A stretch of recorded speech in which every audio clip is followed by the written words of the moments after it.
so young? Most morally vacant, but also just least knowledgeable about these systems that we really know of. Yeah, you don't. But the point is that Wait, what was that? That Elon has. I mean, this guy is one of the most morally vacant, but also just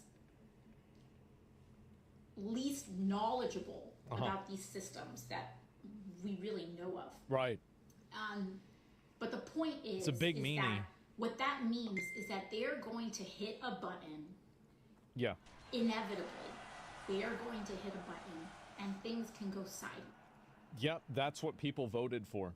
And so anyway, there's been a lot of people that are criticizing young, inexperienced engineers aiding Elon Musk's government takeover. Engineers between 19 and 24, most linked to Musk's companies, are playing a key role as he seizes control of federal infrastructure.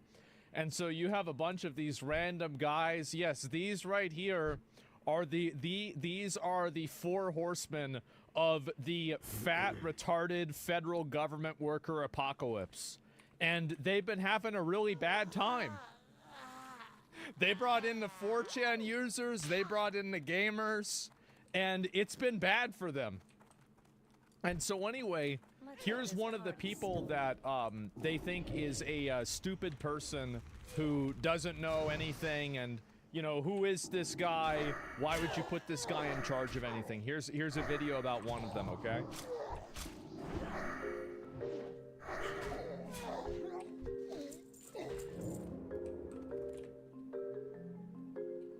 So I've always been interested in history. Growing up, I learned Latin. I was never that good at it, but I was always kind of into that sort of stuff, read a lot about the Roman Empire and things.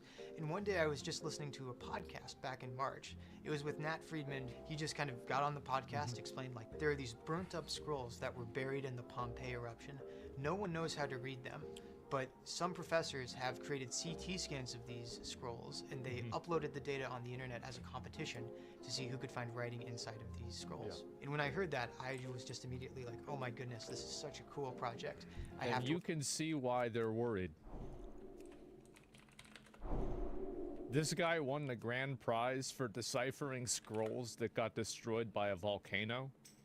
And these people actually have the arrogance to think that he can't figure out a federal government ledger. Work on this. I just went home from work that day at the end of the day, and I've been working on it evenings and weekends ever since. I run most of the things from my laptop. It's just a normal MacBook, don't worry. But then I've just got like 5 surplus computers in here. This is what I do most of my work from. The Rake School and just the University of Nebraska as a whole has provided a great educational background where I can then, you know, take these skills that I've learned and apply them to problems like this. Two unrelated things? No. I think that most of the time people that are competent in one thing are probably going to be competent in a lot of other things too. Farewell. And one thing I've learned, so like we had this in like, so this is one issue that like we had in like WoW guilds.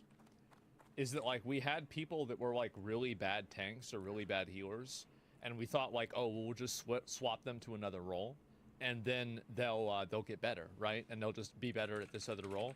No, it turns out some people are just retarded.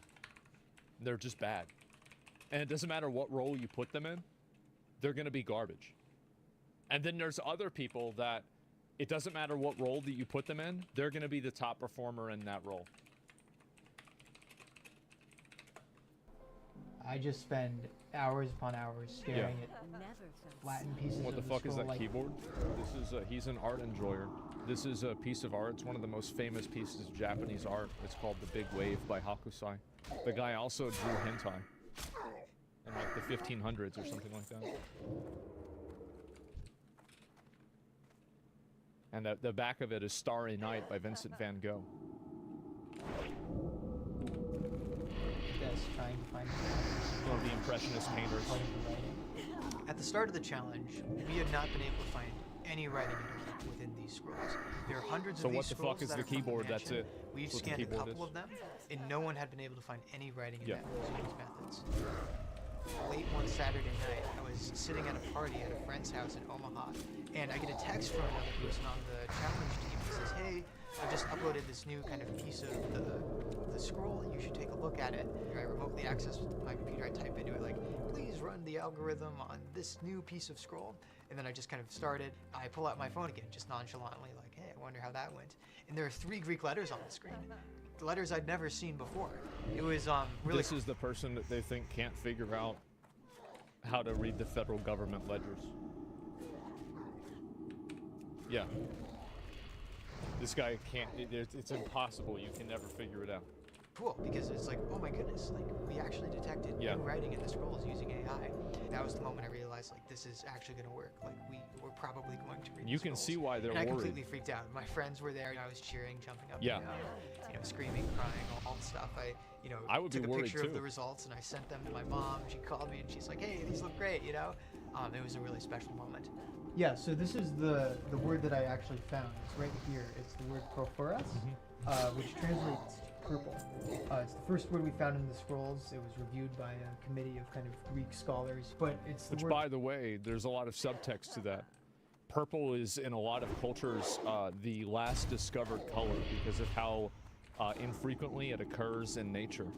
And so it implies that the culture that these scrolls were received in was very advanced. It was for rich people, yes. That's a very important letter. Like, of any word to have exists, purple was an important one. Purple, and I'm glad it's not the word in or the or and that we found first. We actually found Royalty, yep. a word that has meaning. They like This snails would not for be it at the possible beginning. without modern AI and modern scanning techniques. People have wanted to read these books for hundreds of years, and this seems like the only way that's where it's really possible to do that. Now we're reading entire paragraphs from the scrolls. Wow. Hopefully we'll be able to read the entire book and read the Wow. hundreds of other Look at that. books that were buried in this condition as well. When we found this first word, we went public with it. And Yeah. I think everyone has been very pleasantly surprised by the amount of attention it's gotten. As a college student, it's definitely been overwhelming in the best way possible, but it's been really cool to get to kind of, talk about my findings and, share what I want to do in the future with so many people. So it's been overwhelming in the best possible way. The University of Nebraska does a really good job of encouraging their students to think boldly, and I think that's played a pivotal role in my work on this project. So, we'll go back to the statement that she said. Let's go ahead and watch this again. This dude is probably one of the most unintelligent billionaires I have ever met or seen or witnessed. Which, you can probably even glean that from watching these people on TV.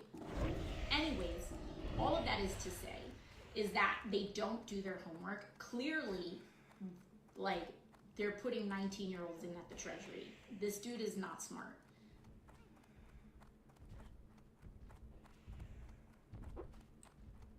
They're so cooked, and they know it. They are so cooked. Bro, they're bringing in the 4 horsemen of Discord. The 4 horsemen of 4chan. They're done. They actually go and think that they're gonna somehow get around this. These guys used AI to figure out, or one of them used AI to figure out a Dead Sea Scroll, or not even Dead Sea Scroll, a scroll that was in like Pompeii after a fucking eruption of a volcano. And they're gonna try, and they're sitting there trying to hide the pride flags whenever they come in the building. Oh, take them down! Oh, don't let them see this! Oh no! Really? It's embarrassing, bro. It's sad. Yeah, you seriously don't understand her complaint? I understand it perfectly. That's why I know it's so stupid. See, all of these people think that they have this appeal to authority because they've worked at this place for a long period of time, so they think that they know what they're doing. How many times have we found out that most of the people that are experts in their fields are actually just people that have failed upward as a career for 25 years? Need help? I think it's pretty often. And so anyway, yep, there you go. And yeah, always remember the old saying about government: those that can do, those who can't teach, those who can't do or teach work for the government. Yeah, I guess so. And it's a ridiculous complaint from people who are even less competent than average people. Exactly. I don't understand her complaint. Absolutely not. So this isn't considered DEI? We have never felt so good.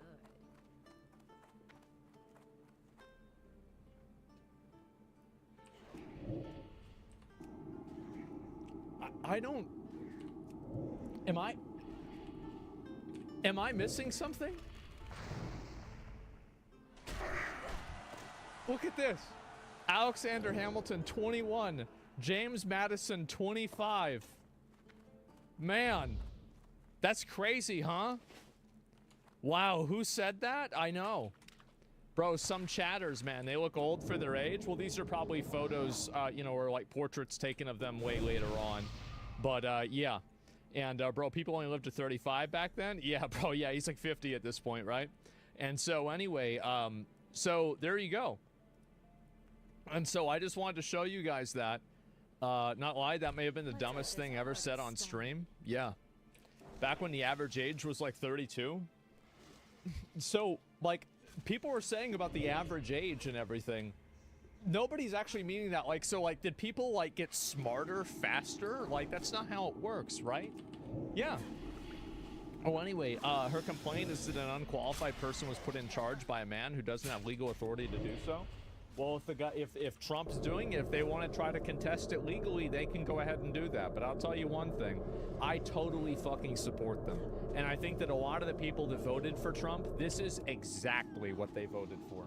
If I had voted for Trump, this would have been 100% what I voted for.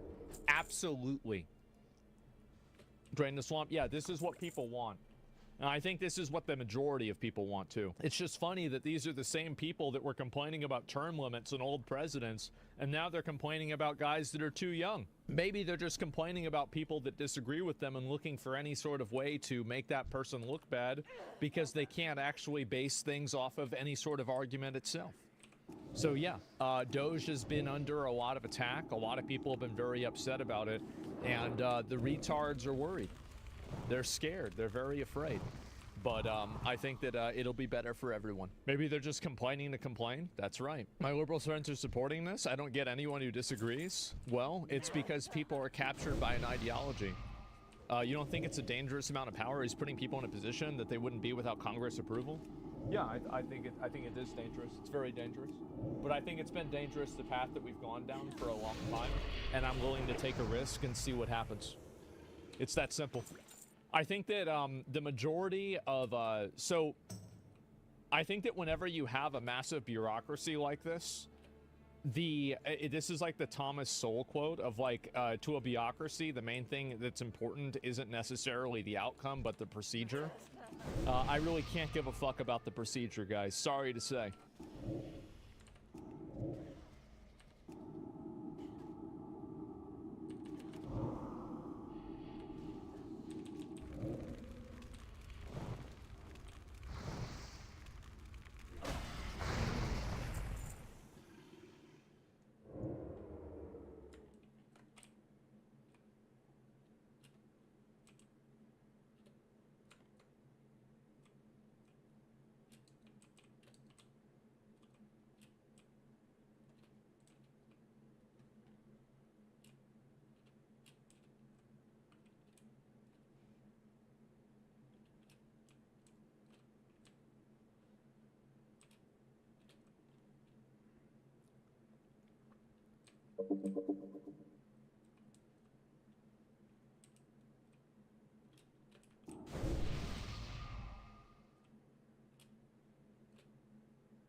Hello, I'm the Nostalgia Critic. I remember it, so you don't have to.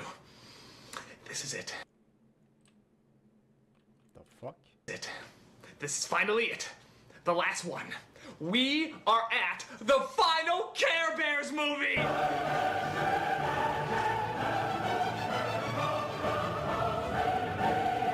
Oh, it's been hard. It's been an enchanted realm of shit watching these movies. But we're finally here. The very last one. Taste the rainbow, motherfuckers! This is Care Bears in Wonderland! Rise and shine, get a glow, 'cause you know you're gonna shine like the star you are, you are. While these may not be the worst films I've ever seen, there's just an annoyance that goes along with the Care Bears name. And this film is no exception. Not only do they insult the intelligence of the younger audience watching this, but now they insult the intelligence of the timeless Lewis Carroll books. That's 2 slaps in the face for one. How bad is it? Well, apparently it wasn't even good enough to get a DVD release. So that means that this... Do you have a house made all out of wood? And this... Time for a game of disappearing bears. deserves much better treatment than this. So we see this time, instead of a movie company making this film, we instead get a movie theater company. Because, obviously, nobody should keep this gift of cinema away from the movie-going public. Rise and shine, get a glow, 'cause you know you're gonna shine. And I guess they actually got Natalie Cole to sing the opening song this time. Another day, rise and shine, get a glow, 'cause you know you're gonna shine. Give her some credit, though. She puts more energy into it than Carole King, who sounds like she's singing it in her fucking sleep. Care-a-lot, it's a rainbow fantasy for laughing out loud. Care-a-lot is a place we all can go for laughing and singing. So we start off with Grumpy Bear waking up to a strange surprise. A white rabbit is stuck in his mirror.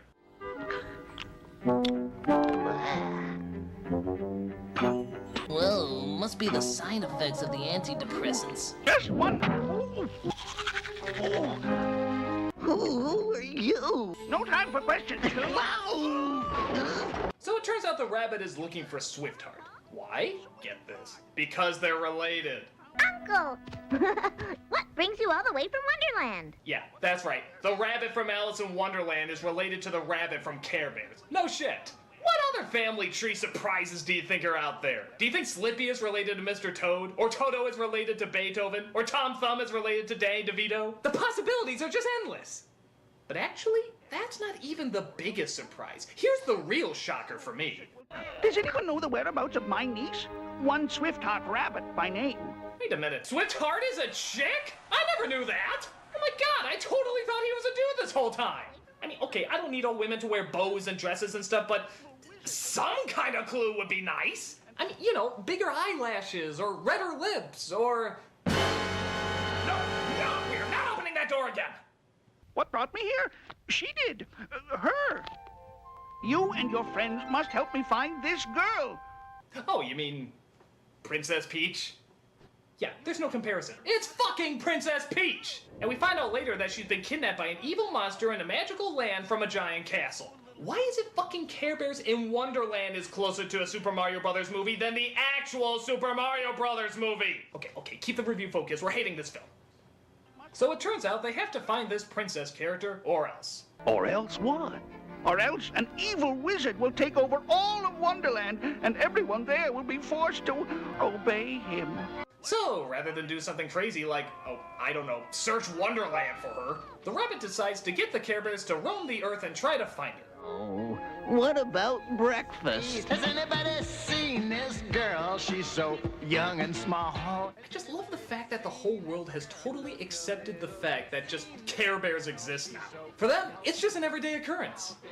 We got to get together, got to use our minds. We got to find this girl, and there's not much time. Nobody questions the fact that these things are walking around. Hell, they even drop by a zoo. How confusing is that to see a bear out of a cage in a fucking zoo? You think they talk to the other bears there? Hey, keep strong, my brother. Fight the good fight. So while they don't find her, they do find a girl that looks very similar to her. Her name is Alice, big surprise, and she's sad because she doesn't feel special. What's the use? They're such special people, and I'm just me. Oh, Dinah! China. It doesn't matter what I do. I'm just not special.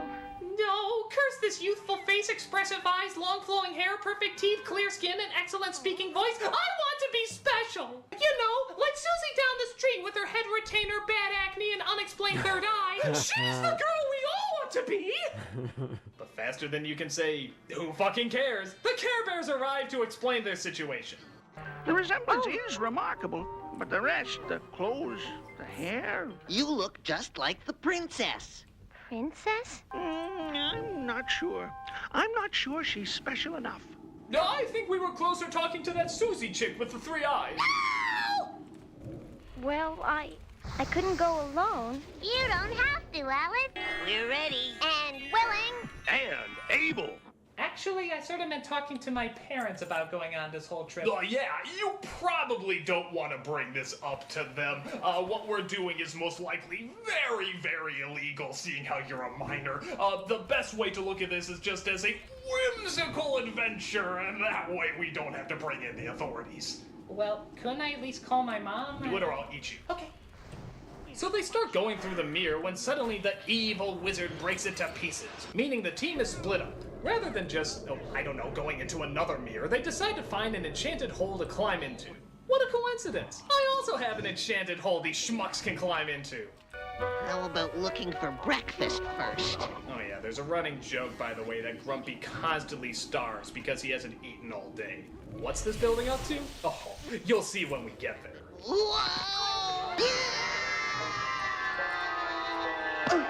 You might remember this from the much better Disney movie. Oh, you mean with Johnny Depp? No, the much better Disney movie. So the two groups venture through Wonderland. As you'd imagine, it's goofy, crazy, and all those other things you'd come to expect.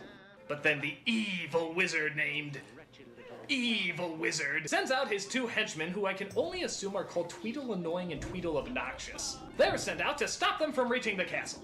Who are you? The palace told us to give a, The queen. The palace told us to give the queen a lift to, You! No. What my brother means is... You may notice a lack of enjoyment emanating from these characters and instead replaced with undiluted sodomy of the senses. Now, the reason behind this is... God hates you and he shows it with Care Bears. But Tweedledick and Tweedlecheese quickly send out their giant red robots for them. That's right, giant robots. Clearly fitting the Victorian-based novel that this hack film was loosely based on. But hey, if Tim Burton can throw in breakdancing, I guess Care Bears can throw in giant robots. But the Care Bears defeat the giant robots and eventually meet up with the other group. Just when they're trying to figure out what to do next, they hear a strange rapping sound. The Cheshire Cat. Who else? You know, I see that princess in a lonely room where the wizard's got her locked away. Now he's one bad dude, he's in a nasty mood, and he wants to be the king someday. You know, it's funny. This is the only character I find myself actually kind of liking in this whole film, but maybe that's because the bar has been set so phenomenally low that even a rapping cat in Alice in Wonderland is on the ups. A few of you get Alice to the palace, and the rest here's what to do. How would you like to see a rap-off between the rapping cat from Care Bears and the rapping dog from Titanic? Oh God, I said it! Working all day, now it's time to unwind. Now I can see the Mad Hatter trying to help. He wants to set that princess free. He got I'll be busting the moves and I'll be busting the rhymes. We'll be busting up laughing cause it's party time. Don't forget to use your Everybody's feeling fine cause it's party time. Dogs and cats living together, mass hysteria. Stop! I never thought I'd say this, but put Care Bears back on! So the team splits up again. One goes to get Alice to the castle, and the other goes to find the princess. Whoa, I'm so hungry I'm starting to see things. Still building up that joke. You won't believe how disappointing the payoff is. Avast, me hearties! 'Tis a fair wind and clear sailing ahead. So it turns out they come across a series of hats that makes them believe they're different people. It must belong to the Mad Hatter. I'll bet he left it behind so we could follow him. So that's what the Cheshire Cat meant by use our heads. I suppose he could have told us that straightforward, but it wouldn't have been so forcefully hidden. So while they follow the hats, I guess, the other team goes over their battle plan. Mr. Rabbit, I was wondering, what exactly does a princess do? Well, mostly sell toys, piss off feminists, and make girls question their own sense of self-worth. Tell me I'm wrong! But then Tweedledip and Tweedleshit drop by and throw her in their evil carriage. So they stop her from getting to the castle as they take her to... the castle. You just brought her to the place she was going anyway! I think your plan's a little backwards, Jafar! I am the Wizard of Wonderland. Well, why don't you leave Wonderland alone? Wonderland needs me. So of course he sings about how he wants to bring rules and order to a place where they don't seem to fly. Now, tell me listening to the song if this sounds a little bit familiar. And I'm just the man for the job. And you feel that you've had quite enough. Now, don't you ever wonder about Wonderland? How everything is upside down. Remember that you're standing on a planet that's evolving and revolving at 900 miles an hour. Yeah, pretty friggin' close, aren't they? Needless to say, the sequence would be a lot better if there were some animated Terry Gilliam movies floating around. The creatures are so crazy in their Wonderland. They don't know that it's turned around. And I know I talked about this before in my top 11 scariest nostalgic moments, but I'm gonna bring it up again. Just before the evil wizard finishes his song, for a split second he makes one of the scariest faces, period. Everything at my command. Did you miss it? Let's play it again. Everything at my command. God damn, is that freaky! Let it haunt your nightmares for weeks! Oh, don't think it's that bad? Don't think it's that creepy? Let's try replacing it with that scary face from the Don't Be Afraid of the Dark trailer.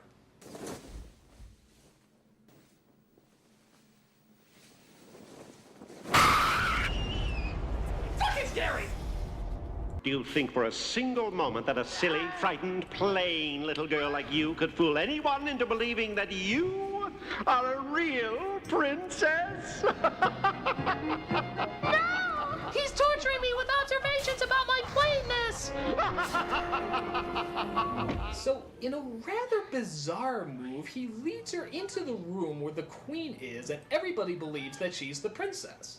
Well, why did you do that, dumbass? You had her right there. You could have killed her or locked her up or something. Instead, you just sped up their plan. You know, instead of evil wizard, I think they should have called you friggin' dumb ox. Tomorrow she shall become Queen of Wonderland.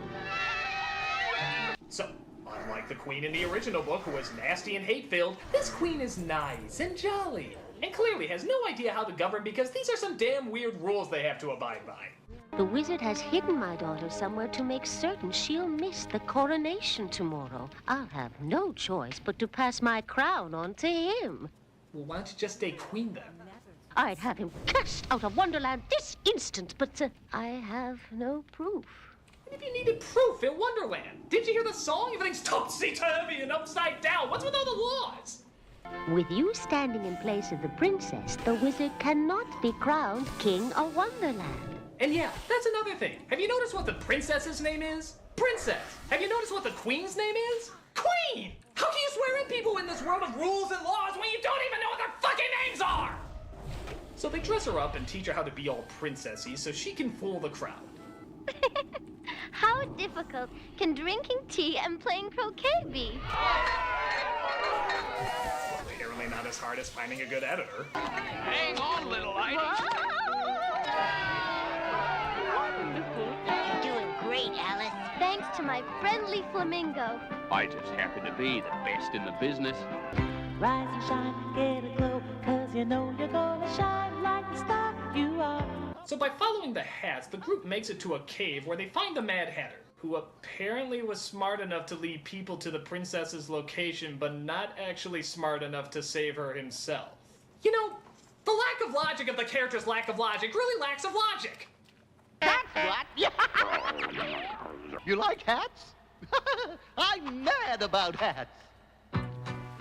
Well, I've heard of worse reasons for a song. Now, a hat is a wonderful thing, you see. Everyone's got its own personality. You just slip it on, and instantly you can be anybody that you want to be. You like it? Yeah. Isn't there a princess we were supposed to save?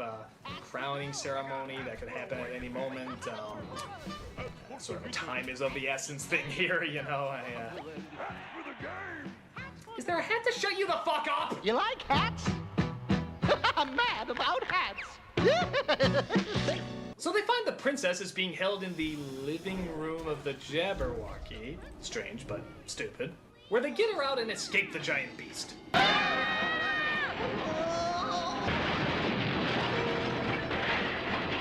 Come on, let's get out of here. But what about the Jabberwocky?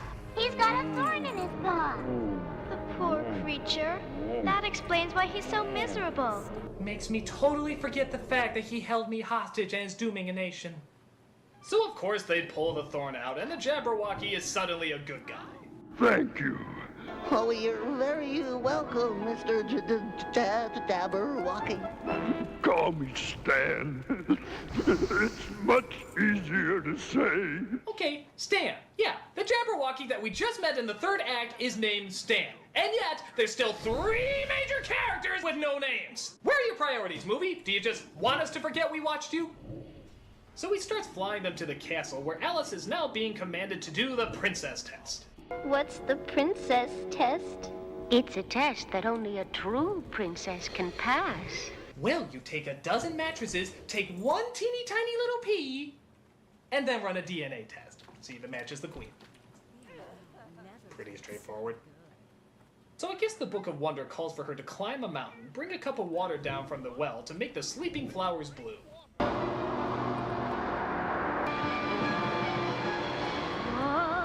You know, this doesn't seem especially princessy. I mean, where in the book does it say she has to climb a freaking mountain in a goddamn ball gown? Is this really training a Navy SEAL by having a tea party?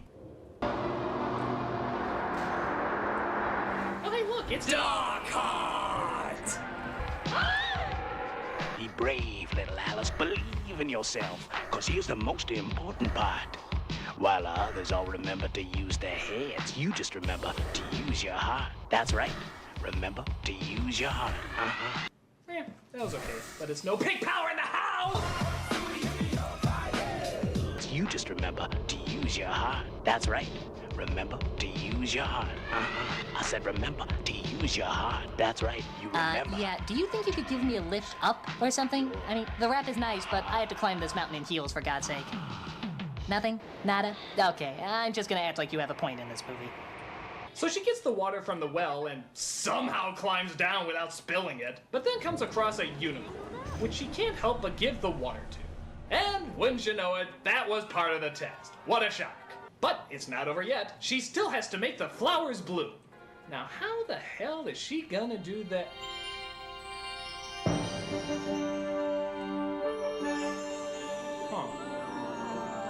Well, I guess deep down inside, maybe she was really special enough to find the heart and courage to rule over a kingdom, discovering that she's much stronger than she ever thought possible. You're wrong. I'm the fake. Or they just switch places. That works too. Double your refreshment. Double your enjoyment. So the jig is up and the wizard is sent to jail, allowing Alice to finally return home. That must be a pretty entertaining story to tell the folks. Dad, I just got back from Wonderland where an evil wizard tried to take over, but some magic bears helped me out to save a princess and make the flowers bloom. Take your meds! Hey, where's Grumpy going? I got a pretty good idea. Oh yeah, would you like to know what this running gag with Grumpy being hungry all the time finally amounts to? Oh, you're gonna be so happy. Grumpy. Now hold your tushy tags, it's time I spoke. Can't remember when I ate last. I've been starving since we started and that's no joke. Man, I was fading fast. Really? You're giving us a rap. A grumpy rap. This is what the whole movie has been building that goddamn joke up to this whole time. That's really dumb. Well, I'm filling up my belly with ice cream and jelly and topping it with pickled beets. Pickled beets? Uh-huh. Top topping it with pickled beets. Oh, yeah. But hey, on the bright side, at least we don't want to hear a rap from the Cheshire Cat. Yo, Grumpy Bear, I gotta hand it to you. You held Alice and the Princess and the Queen of Hearts and did right by my man Stan. You put the wizard in his place, now everything's safe. Everything in Wonderland. You'll meet the Coopers and Troopers, the princess and the others. Hanging with the plumbers, you'll be hooked on the brothers to the bridge. I can't wait to eat, with the Care Bear family. That's right. Pickled beets.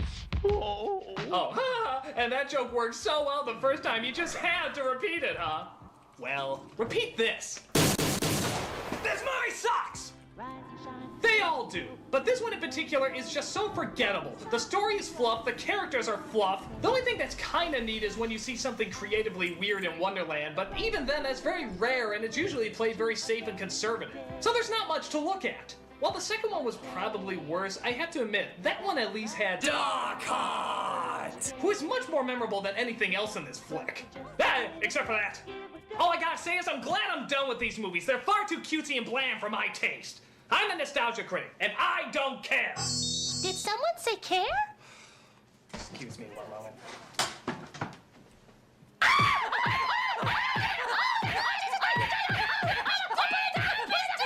Who's that coming from somewhere up in the sky? Moving fast and bright as a firefly.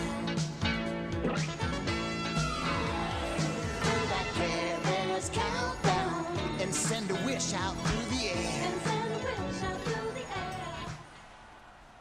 Pickled beets. Oh. I'm just not special.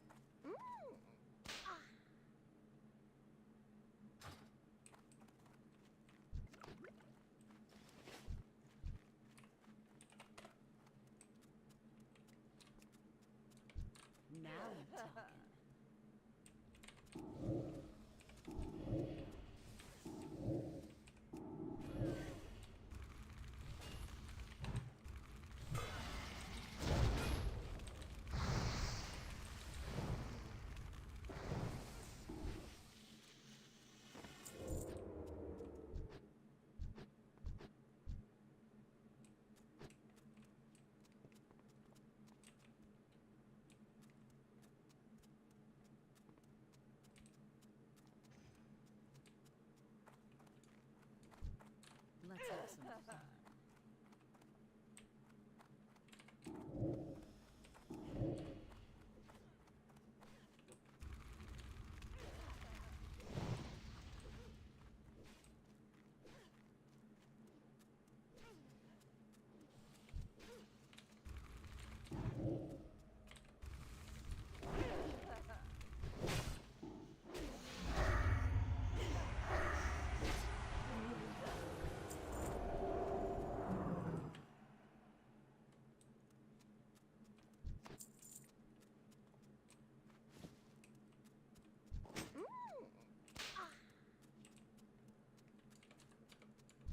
Let's get this party started.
remember it so you don't have to.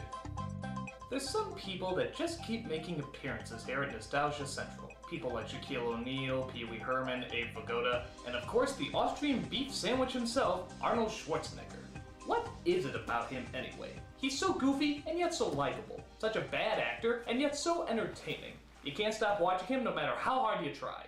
Well, if there's any movie that can make the Arnold formula seem old and stale, apart from all his other ones, it's Last Action Hero.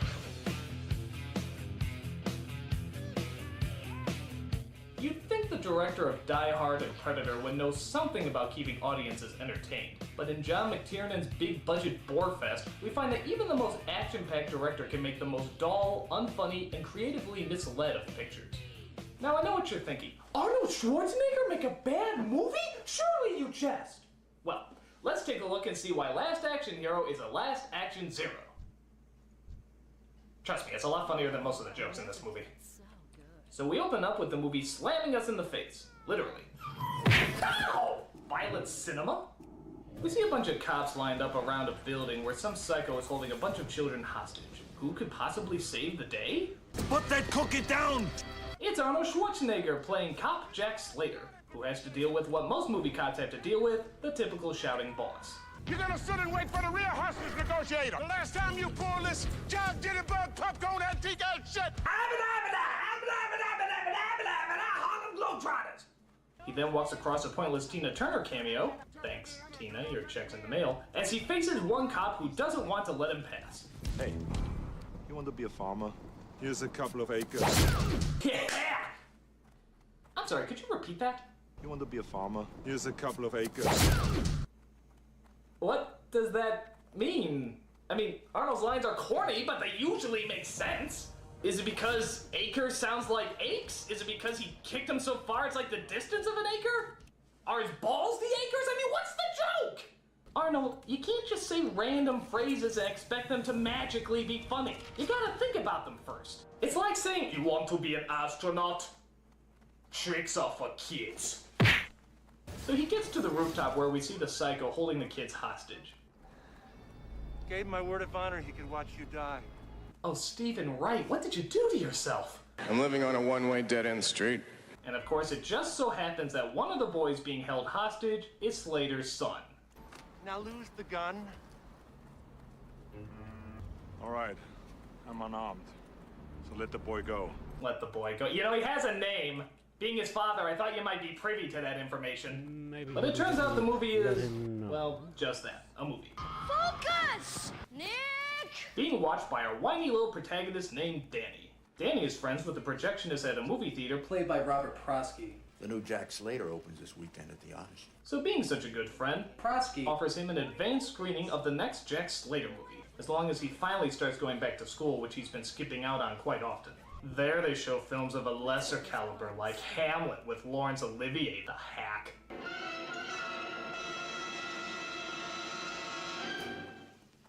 And so he goes to heaven.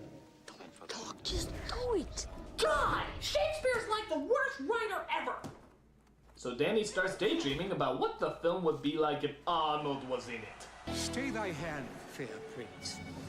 Who said I'm fair? Enjoy it while you can, Arnold. That's as close to Hamlet as you're ever going to get. To be or not to be? Not to be. Vanity, thy name is... Insert clever pun here. So he goes home and gets yelled at by his mom right before she has to head out to work. He sits around, watches some TV, does boring stuff, and then finally gets ready to go see the movie. So he gets ready to head out the door when... You alone? Okay. Hello, sudden dark turn. Move it! Whoa. Tough guy. Do it. Go ahead. Do it. Okay, movie, this is pretty fucked up right here. So he handcuffs him in the bathroom and continues to roam the place. You got junk! No jewelry, no VCR. Maybe I should try robbing rich people. Go fishing, Vigo. So, after that pointlessly disturbing detour, Danny heads to the movie theater where Prosky is waiting. Is the print ready to roll? Oh, just a minute, young man. Aren't we forgetting something? And have I got just the one? When I was about your age, Harry Houdini played this theater, and he made a gesture. Houdini did. Like this. And all of a sudden, this was in his hand. And he said, You're starting to scare me. This is a magic ticket. It was given to me by the best magician in India, and it was given to him by the best magician in Tibet. Okay, Phil, we already have one strange dark turn. We don't need another. It's a passport. It was mine, and now it's yours. Never felt so. Right! Time for another Sonic Says.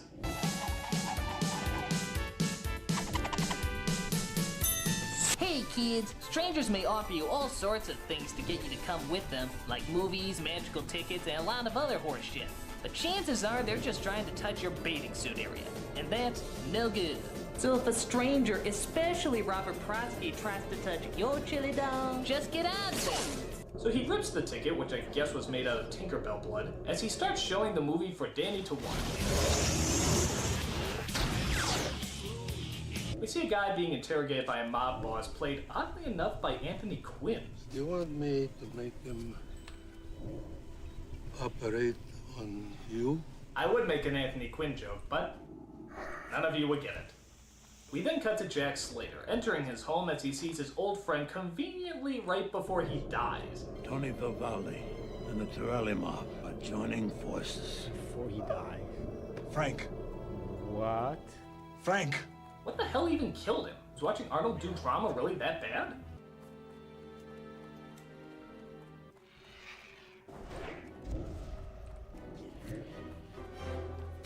It's a bomb!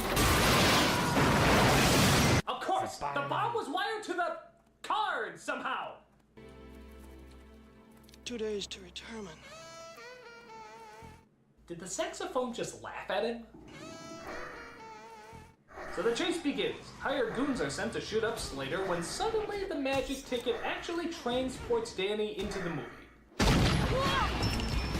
Who the hell are you? I'm Danny Madigan. I'm a kid. You're driving with no hands. I think it's easy if you practice a lot. I bet you didn't know that my butt cheeks have their own license. Hi, is that guy? Conan Fraze. Wait a minute. The bad puns, the voice, the hard walk. I'm in a horrible Schwarzenegger movie. Ah! So he plays chicken with this truck, which somehow explodes before hitting the building, as he crashes into the Benny Hill Show?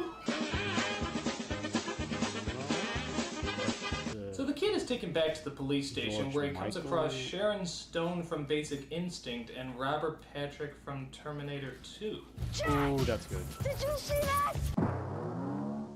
You know, movie, I'm not sure if you know this, but cameos have to make sense. Just because those two people were in movies doesn't mean it necessarily makes sense to have them in your movie. I mean, it's like having a cartoon cat running around all over the place. What?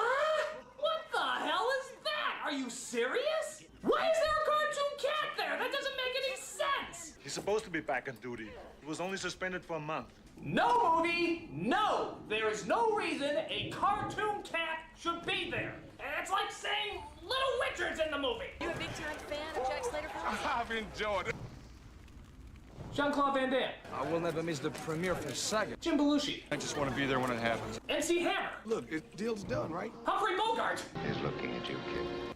Chevy Chase and Damon Wayans walking side by side. What is going on? Why are there so many pointless random cameos? Am I in the Twilight Zone? I mean, movie, just because you can have someone in your film doesn't mean you should. It's like having... Nope. If I mention that person's name, they might spontaneously jump out of somebody's anus. Let's just keep watching the movie and be done with it. So, I guess the joke behind some of these strange cameos is that every cop at the station is supposed to be delightfully mismatched. You know, like those buddy cop movies you see all the time. So one cop might be teamed up with a rabbi, a chubby slob will be teamed up with a neat freak. And yes, one cop gets hooked up with a cartoon cat. I'm getting a flea bath later. Join me? While the idea could be kind of clever, it still makes no sense. Why are all these mismatched cops in this buddy movie? I mean, you don't see Mel Gibson and Danny Glover teaming up with Chris Tucker and Jackie Chan. Yet. But the point still remains. Buddy movies just deal with one pair of buddies, not 5 or 6. No other movies work that way. No one likes a smart ass. So Slater gets called in to be yelled at by the chief as the kid keeps pointing out all the cliches pretty much before the audience can. I'm willing to bet that everyone has a 555 number. There are no unattractive women here. I was just in a real police station, and this is much nicer. Kid, leave the plot holes to me, okay? It's my job. So he goes into a Blockbuster video store trying to prove that there's an actor called Arnold Schwarzenegger and that he's made dozens of hit films. What he finds, I have to admit, is kind of funny. No, it isn't possible. Yeah, you know, I'll be back a little after the Vista baby for you, you know, and I just want to go the distance. Yeah. I mean, where are the ordinary, everyday women? No, fucking no, fucking no. They don't exist because this is a movie. No, this is California. And one day I will govern it. La, la, la, la, la, la. So we get some scenes of them talking, then some more scenes of them talking, and then some more scenes of them talking. You just revolutionized the entire... You know, guys, speaking isn't exactly Schwarzenegger's strong point. Can't you give him a gun or a bomb or even a free suit? I don't care, just give him something! Finally, they're going to visit the bad guy and his deadly assassin. Make no mistake, they are exceptionally well trained.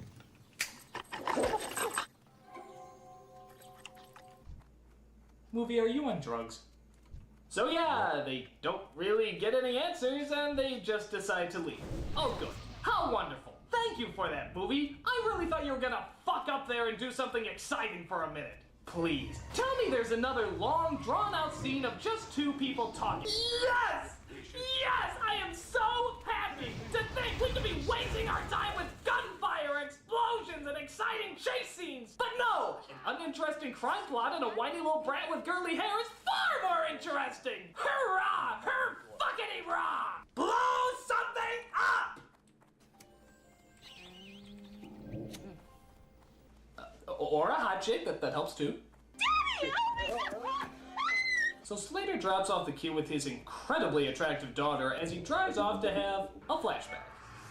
He remembers back to his son, who it turns out was murdered twice, for some reason, as the movie's editor decided, as they're suddenly approached by the assassin. You harm a hair on her head. Stop!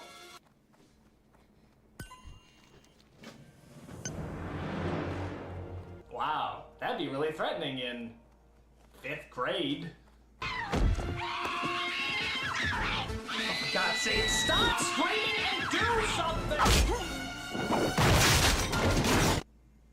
Okay. Okay, lady, I don't think you understand the purpose of screaming. You scream when you're in trouble. You're not the damsel from the Dover Boys cartoon. But Slater arrives to help. Hi.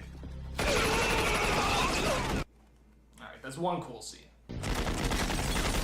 So they have a little fight as the bad guys ride off in their car, but Danny grabs a girl's bike, which belongs to the grown-up daughter, as he heads them off at the pass.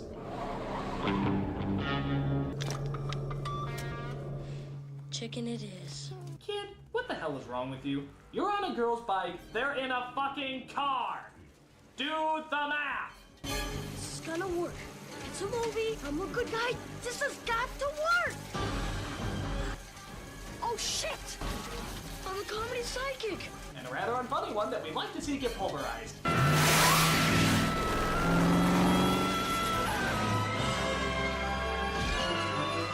E.T. Phone Liars. So the kid, still thinking the whole movie bit is funny, tries to prove to Slater again that this is all a film. Say this.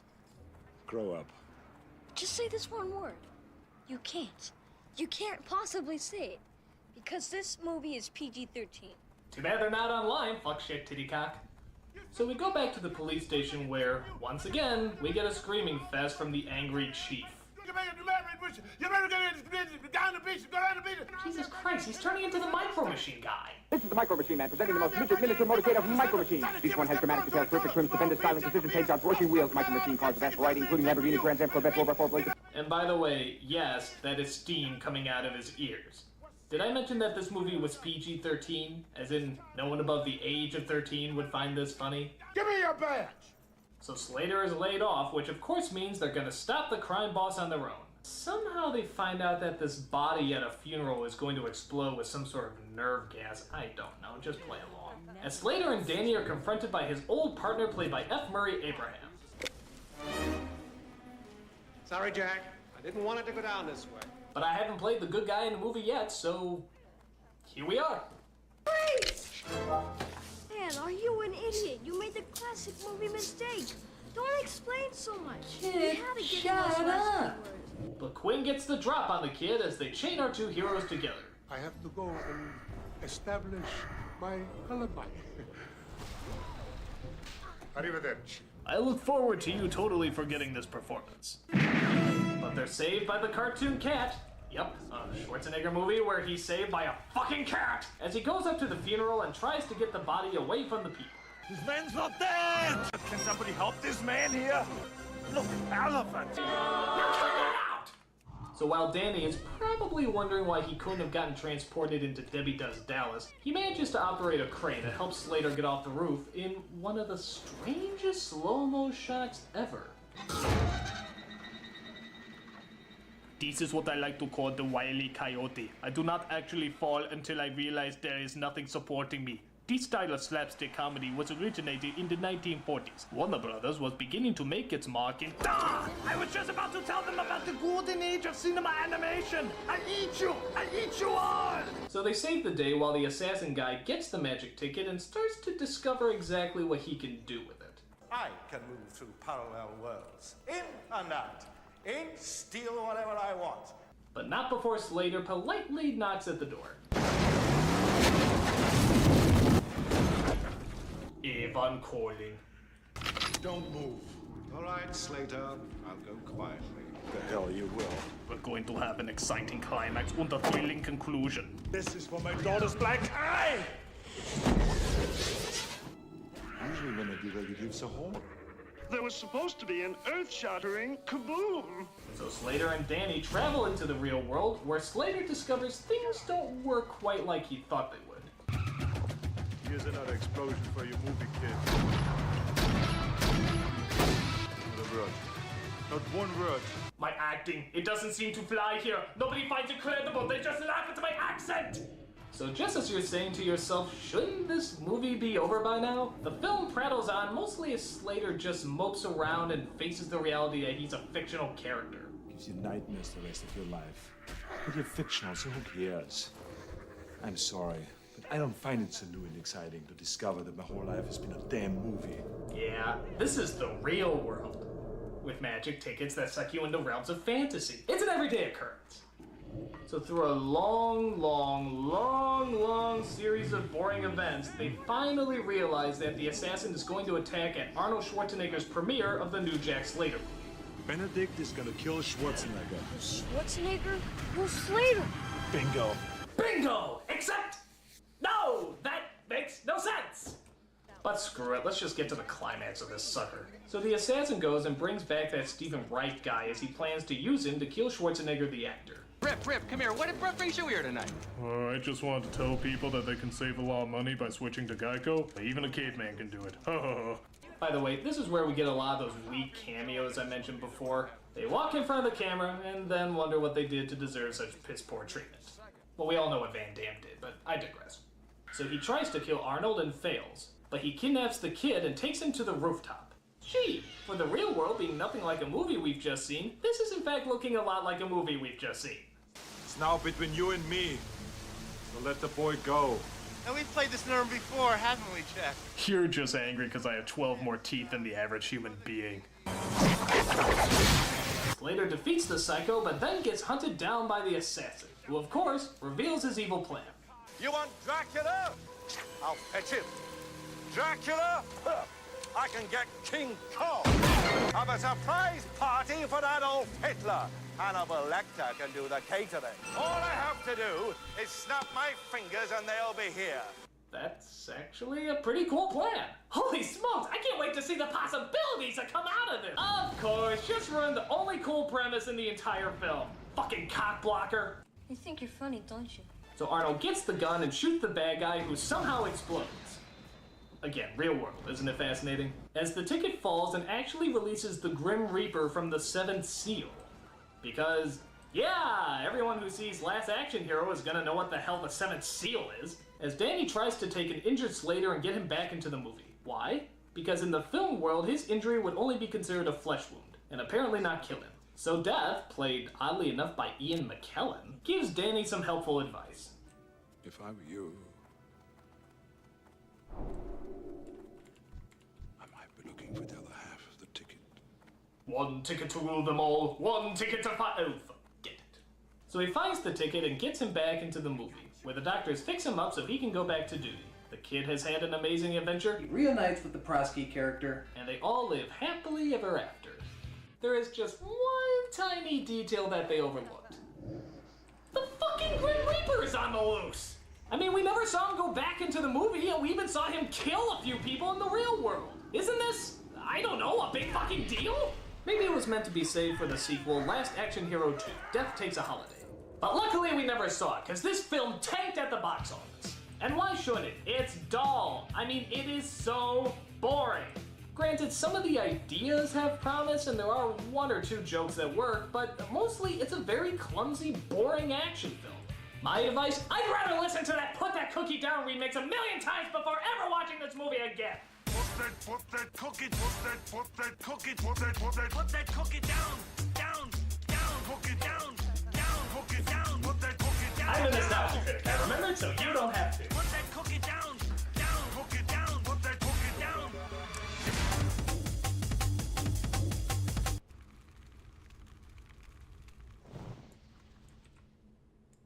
So Reddit has been having, as we all know, Reddit has been having what you would call a collective mental health crisis. A big one. Very big collective mental health crisis. Take a look at this. Muskrat's henchmen have been identified. Shaving their heads is the least that should happen. Their names. Drag their fucking bodies. It's time to drop the mitts. You need to know which knees to cripple, how many to cripple, and where the data got sent. It's time to hunt. All of these people live somewhere. It's time to do more than dragging names. Let's drag their necks up by a large coil of rope. If they feel they can walk into your government buildings with impunity, just remember they all have addresses of their own. This is from 8 hours ago with 1,000 upvotes. I'll say it, the Nazi stooge needs to be shot. Dox these people and let us deal with them. Where are they on media? Where do they live? Pink missed them all. They need to understand that this is now a war, and in war there are costs for being the enemy, and these people, make no mistake, are the enemies.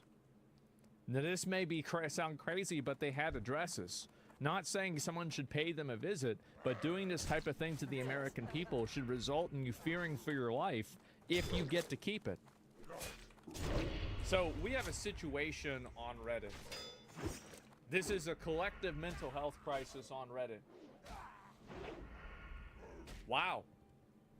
Deranged. This is insane. I can't even believe this. Not gonna lie, these death threats should lead to Reddit sanctions to control it. I think they should. I do. I think this is same with Pro Luigi. Now everybody cries. I said this shit was a problem. I said it was a problem. Nobody wanted to listen to me.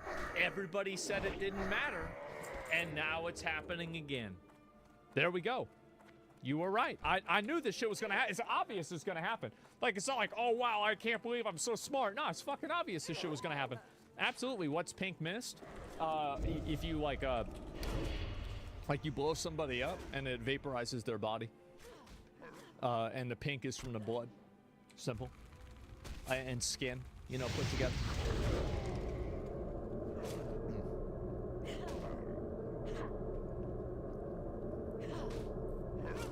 It's killing him, basically. Yeah, vaporized. Yeah, like, it's killing him. That's it.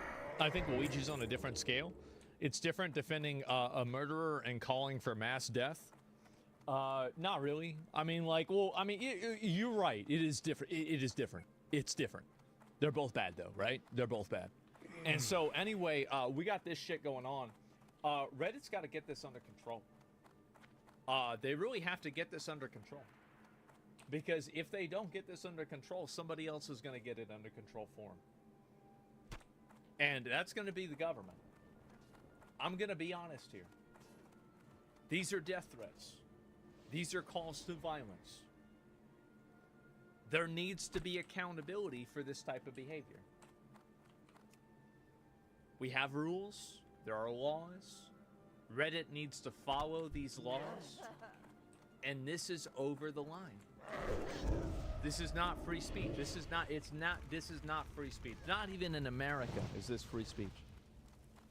Looks like Section 230 is on the table of retraction if this keeps going. It is. And I think people need to make sure that the administration is aware of this. Cash Patel, yeah, bro, like, I ain't tweet this at him. Let him know. Do we know if these accounts have been banned? Let's find out. I gotta look these up off stream, off camera, because in case it's NSFW. It's looking like this individual just made a post 1 minute ago, and they have indeed not been suspended. So that's 1 for 1, not suspended. 0 francs and beans. All right, let's go ahead and look at this next person. We're going to see if they've been suspended as well. It looks like, in fact, this individual right here, that made all these people live somewhere. This person right here who made a post 7 hours ago, their account is still active and going on Reddit. So there has been nothing that's happened to them. Do a prediction. This is 3 hours ago. Yep, he's still cooking. He's still cooking. Right here, we have another individual right here. It's this person here. Made this comment 5 hours ago based off of the collage.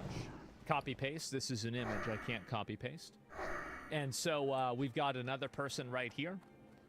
Nobody has been suspended. So we are at 3 for 3 of people that are making death threats on the accounts, on their account, on Reddit, that have not been suspended.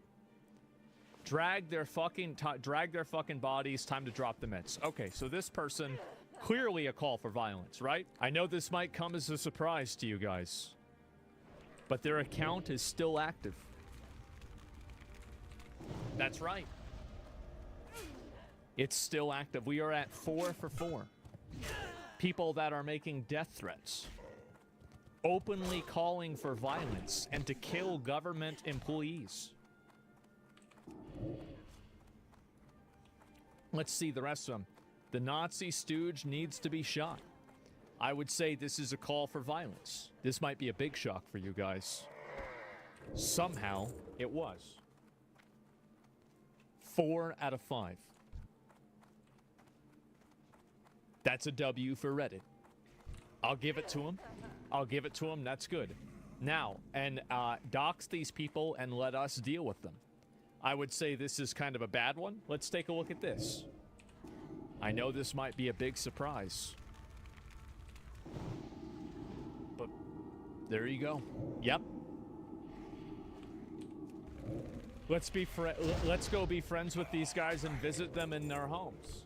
So this is even this person is posting regularly. Wait till you get your first whiff of tear gas. Don't puss out when the time comes. So this person is a Reddit revolutionary right here. He's still posting violent content at this very moment. So let's take one more. One more, gentlemen.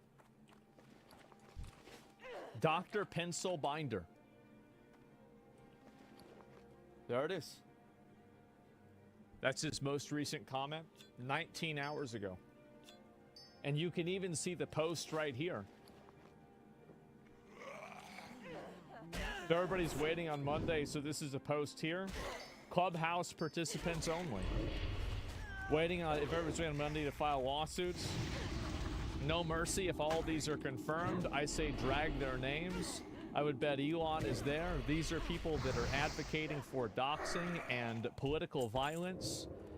This, in my opinion, needs to be stopped. This needs to be stopped before it gets worse. And that's what's going to happen. I want to let these people know that when you do this, the other people that are on the other side are going to do this to you. They are. They're going to do this to you and you're not going to like it. Because they're the ones that are going to have, that maybe they're actually going to do, I disagree. Oh, do you think like this is it? Yeah, tit for tat. Yeah, this is going to keep going. They already do. No, you're not like this. Absolutely not.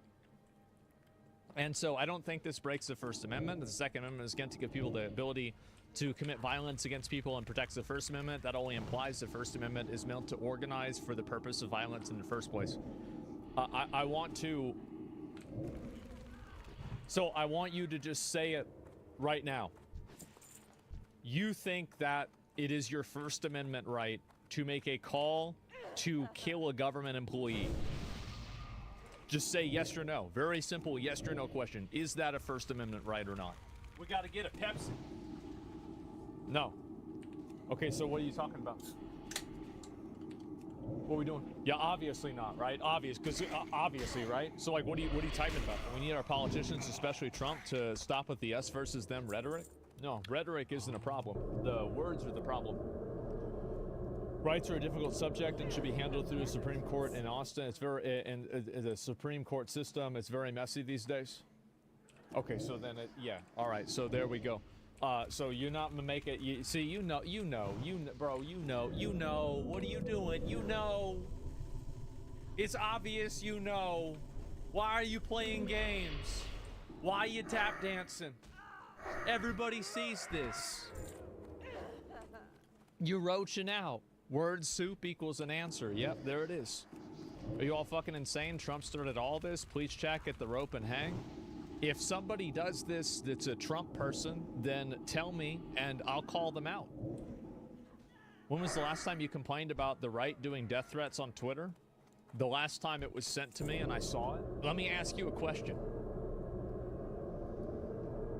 Is this good or bad? Is it good or bad what they're saying?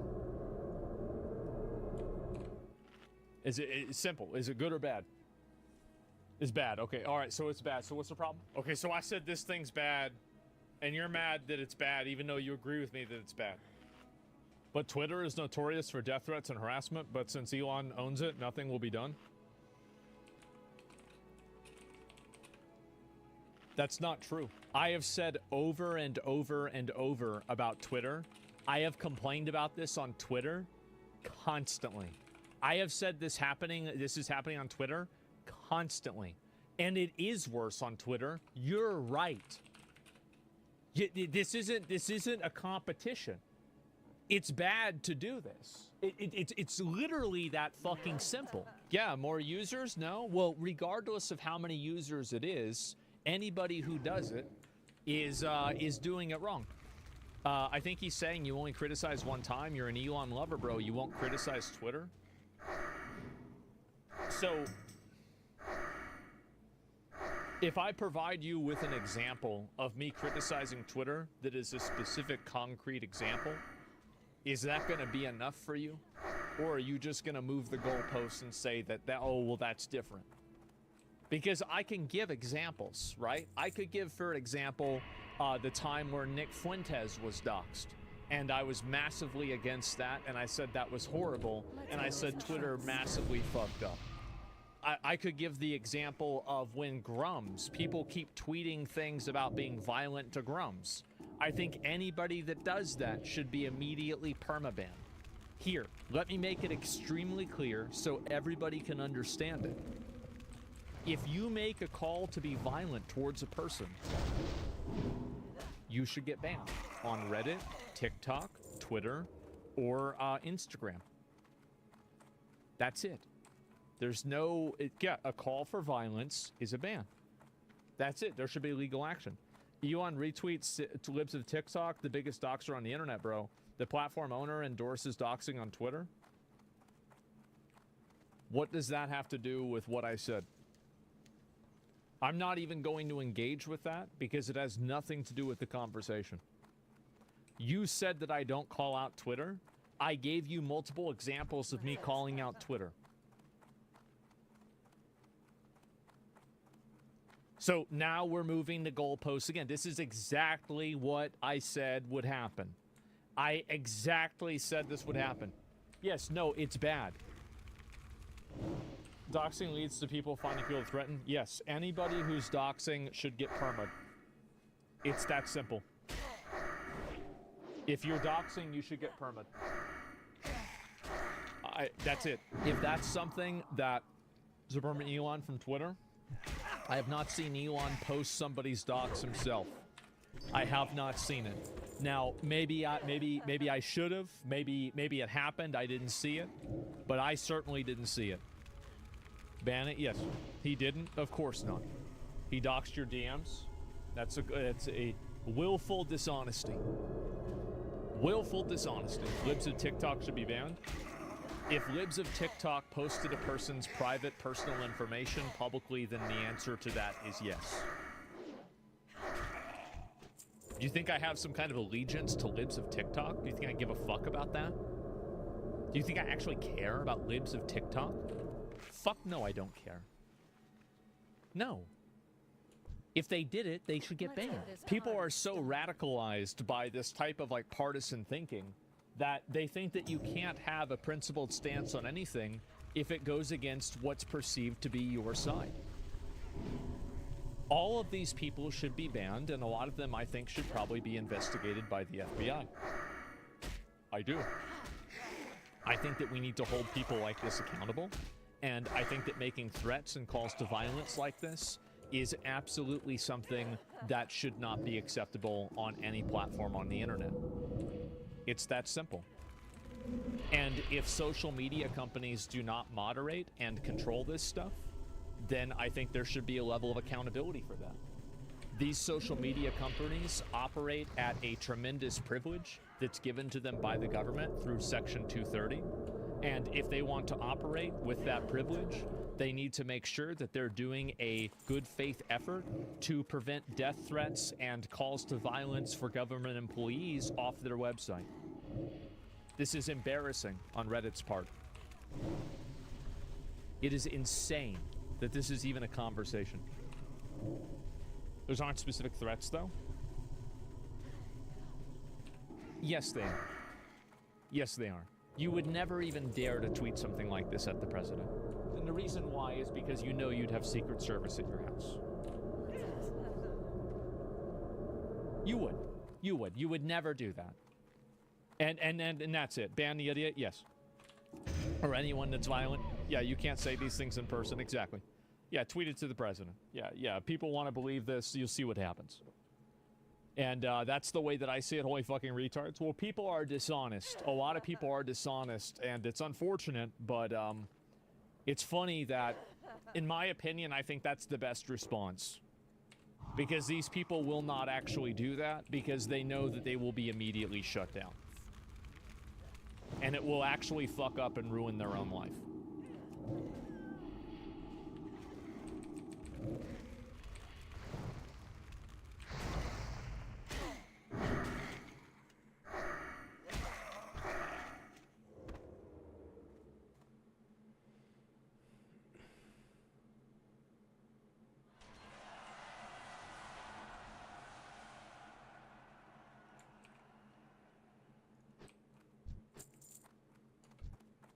Let's get this party started.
That's enough.